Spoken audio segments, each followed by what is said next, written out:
Tomorrow is the most productive person I know. Seriously. Tomorrow wakes up early. Tomorrow goes to the gym. Tomorrow studies. Tomorrow cleans the room. Tomorrow fixes their life. The only problem is tomorrow never shows up, because every time tomorrow becomes today, suddenly I don't feel like doing any of that anymore. And somehow I've been having this same conversation with myself for years. There are 4 words that have destroyed more dreams than anything else. I'll do it tomorrow. That's it. That's the spell. The second you say it, your brain immediately relaxes. Homework, tomorrow. Cleaning, tomorrow. Exercise, definitely tomorrow. You could have a task that takes literally 5 minutes, but somehow your brain convinces you that future you is better equipped to handle it. Future you is basically your unpaid employee, and that poor guy is drowning. One thing procrastinators believe: future me can do anything. Need to finish an assignment? Future me got it. Need to fix your sleep schedule? Future me is already working on it. Need to organize your entire life?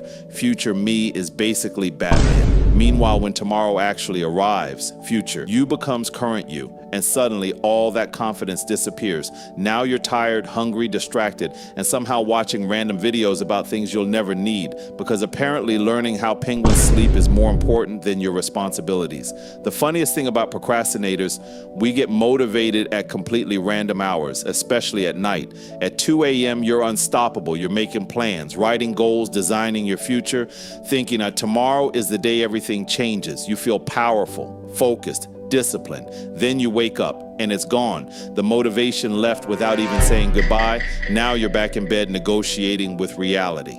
5 more minutes. Those 5 minutes become an hour every single time. Real quick, if you've ever promised yourself you'd start tomorrow, congratulations, you found your people. Subscribe and turn on notifications, because apparently we're all trying to get our lives together here. Now back to avoiding our responsibilities.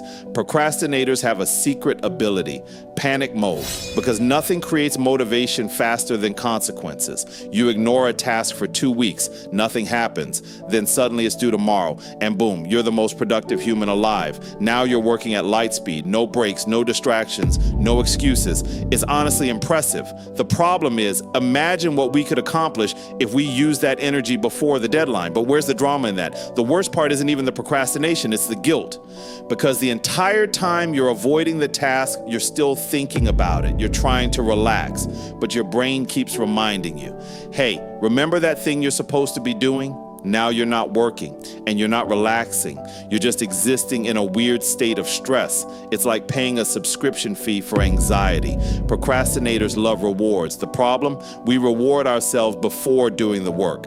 Let me watch 1 video first, then 1 becomes 3, then 3 becomes 12. Now somehow it's dark outside and you've accomplished absolutely nothing except becoming an expert on topics you never planned to learn about. The truth is, most procrastinators aren't lazy. We just keep waiting for the perfect moment, the perfect mood, the perfect motivation, the perfect day. But that day rarely shows up. And sometimes the hardest part is simply starting, even if it's messy, even if it's small, even if you don't feel ready. Because honestly, the version of you that's supposed to do everything tomorrow, they're probably waiting for another tomorrow too. One thing nobody talks about: procrastinators love making plans, not doing them, making them. There's a difference. You'll spend 45 minutes creating the perfect schedule. 6 a.m., wake up. 6:15 a.m., workout. 7 a.m., healthy breakfast. 8 a.m., productive work session. The schedule looks beautiful, life-changing even. You look at it and think, wow, this person has their life together. The only problem, that person doesn't exist, because the next morning you wake up and immediately ignore the entire plan. Now the schedule is just sitting there looking disappointed, and somehow we never learn. We'll make a new schedule next week and then another one next month. At this point, I have enough unfinished plans to run 3 successful lives. And don't even get me started on productivity videos. Procrastinators watch productivity content the same way sports fans watch football. We love it. We'll watch morning routines, study tips, productivity hacks, motivational speeches for hours. And by the end, we're feeling unstoppable, like we've unlocked a secret, like this is finally the video that's going to change everything. Then the video ends and we immediately go back to doing absolutely nothing. Somehow we procrastinate by learning how to stop procrastinating, which honestly might be the final boss of procrastination. If this video felt painfully relatable, subscribe and hit the notification bell for more animated life situations that are way too accurate. And comment the thing you've been saying, I'll do it tomorrow. Thanks for watching. Will I see you on the next video? Okay, love it.